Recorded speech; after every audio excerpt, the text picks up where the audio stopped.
Salam, hər vaxtınız xeyir olsun.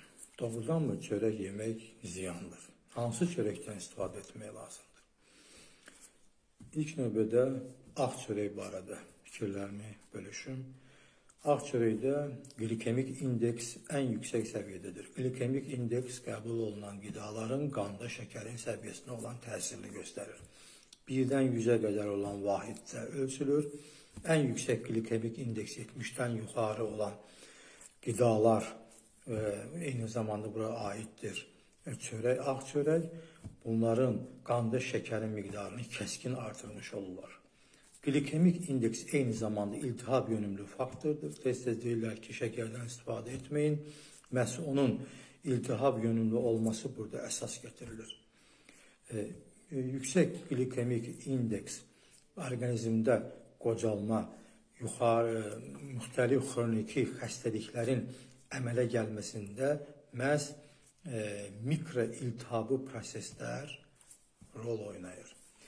Yediyimiz ağ çörəkdə ağ çörəyin hazırlanma istifadə olunan un rafinə olunmuş undur, təmizlənmiş undur və bu liflərdən, mikroelementlərdən, minerallardan, vitaminlərdən təcrid olunmuş bir undur.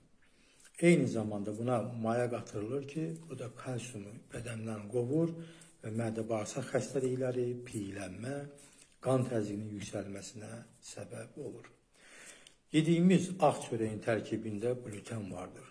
Gluten təbii zəhərdir. Bu neynir? Xəmirə yapışqanlıq verir, bəzi məlumatları xırçıldadır. Və bunun bədənə olan ziyanı birinci növbədə başlayır mədədə həzm prosesinin pozmasından. Bəs hansı çörək xeyirlidir? Hansı çörəkdən istifadə etməliyik? Lifləri olan kəpəkli çörək xeyirli, ən xeyirli çörək hesab olunur. Belə çörək xolesterini azaldır, bağırsaqların hərəkiliyini yaxşılaşdırır, müsbət mikrofloranı qidalandırır. İndi mən sizə dünyada ən xeyirli çörəyin hazırlanma reseptini demək istəyirəm. Bunun üçün bir hissə buğda, arı, dağdarı, arpa və yaxud çoğdardan bir hissə götürüb onu qaba tökürsünüz, üzərinə su əlavə edirsiniz. 5 saat saxladıqdan sonra suyu süzürsünüz, sərirsiniz, üzərinə yaş desmal örtürsünüz, bir gün gözləyirsiniz. Və bir gündən sonra 1 millimetr düzəlti gördükdə, 1 millimetrdən artıq olmaz, onu ət maşında çəkirsiniz. 1 millimetr düzəlti, tutalım, əgər buğda getirmişsinizsə, həmin buğdanın vitamin və fermentativ aktivliyinin pik nöqtəsidir.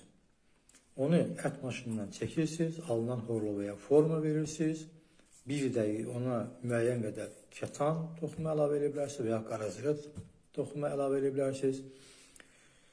Bir dəqiqə bir üzü və bir dəqiqə o biri üzü bişirilir, artıq olmaz və dünyanın ən xeyirli çörəyini almış olursunuz. Hamınıza can sağlığı arzulayıram, özünüzdən müğayət olun.